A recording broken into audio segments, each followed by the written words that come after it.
Japanese attacked Pearl Harbor, our west coast became a potential combat zone. Living in that zone were more than 100,000 persons of Japanese ancestry, 2/3 of them American citizens, 1/3 aliens. We knew that some among them were potentially dangerous. Most were loyal.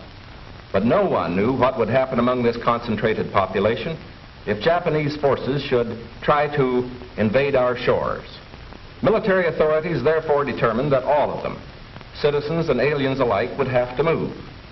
This picture tells how the mass migration was accomplished. Neither the Army nor the War Relocation Authority relished the idea of taking men, women, and children from their homes, their shops, and their farms. So the military and civilian agencies alike determined to do the job as a democracy should, with real consideration for the people involved. First attention was given to the problems of sabotage and espionage. Now, here at San Francisco, for example, convoys were being made up within sight of possible Axis agents. There were more Japanese in Los Angeles than in any other area. At nearby San Pedro, houses and hotels occupied almost exclusively by Japanese were within a stone's throw of a naval air base, shipyards, oil wells. Japanese fishermen had every opportunity to watch the movement of our ships. Japanese farmers were living close to vital aircraft plants. So as a first step, all Japanese were required to move from critical areas such as these. But of course, this limited evacuation was a solution to only part of the problem.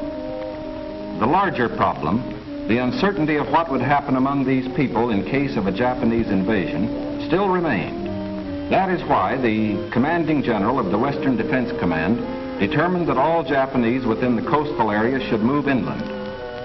Immediately, the Army began mapping evacuation areas and for a time encouraged the Japanese to leave voluntarily.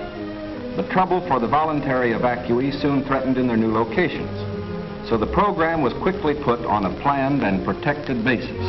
Thereafter, the American citizen Japanese and Japanese aliens made their plans in accordance with Army orders. Notices were posted.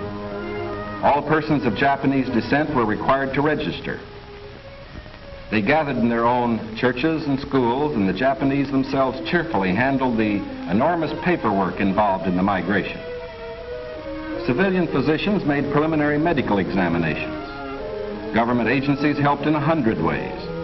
They helped the evacuees find tenants for their farms. They helped businessmen lease, sell, or store their property. Now, this aid was financed by the government, but quick disposal of property often involved financial sacrifice for the evacuees. Now the actual migration got underway. The Army provided fleets of vans to transport household belongings and buses to move the people to assembly centers. The evacuees cooperated wholeheartedly. The many loyal among them felt that this was a sacrifice they could make in behalf of America's war effort. In small towns as well as large, up and down the coast, the moving continued.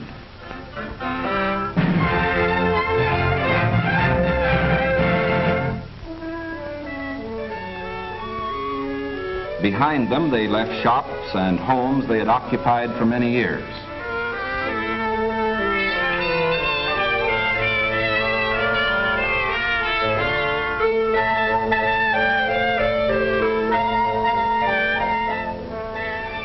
Their fishing fleets were impounded and left under guard. Now they were taken to racetracks and fairgrounds where the Army almost overnight had built assembly centers. They lived here until new pioneer communities could be completed on federally owned lands in the interior. Santa Anita Racetrack, for example, suddenly became a community of about 17,000 persons. The Army provided housing and plenty of healthful, nourishing food for all. The residents of the new community set about developing a way of life as nearly normal as possible. They held church services, Protestant, Catholic, and Buddhist.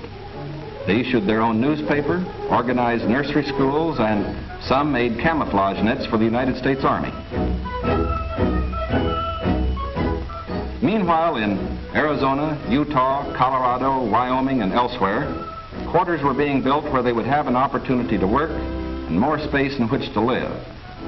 When word came that these new homes were ready, the final movement began.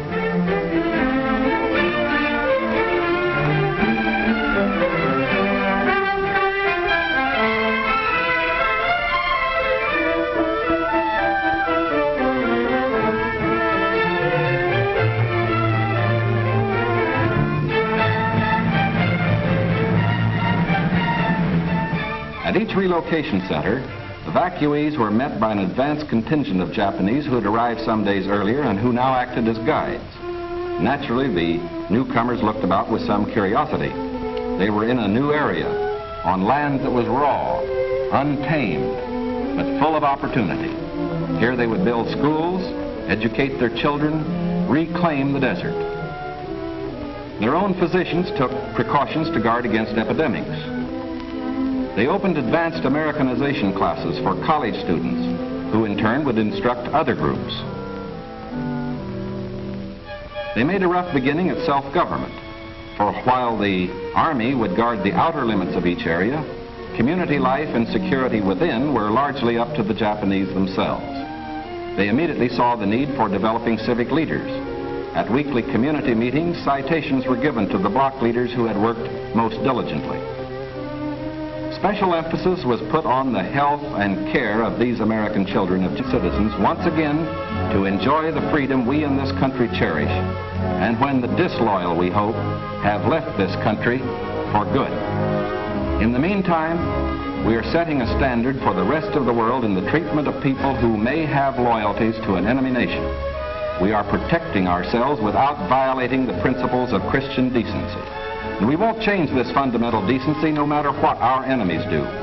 But of course, we hope most earnestly that our example will influence the Axis powers in their treatment of Americans who fall into their hands.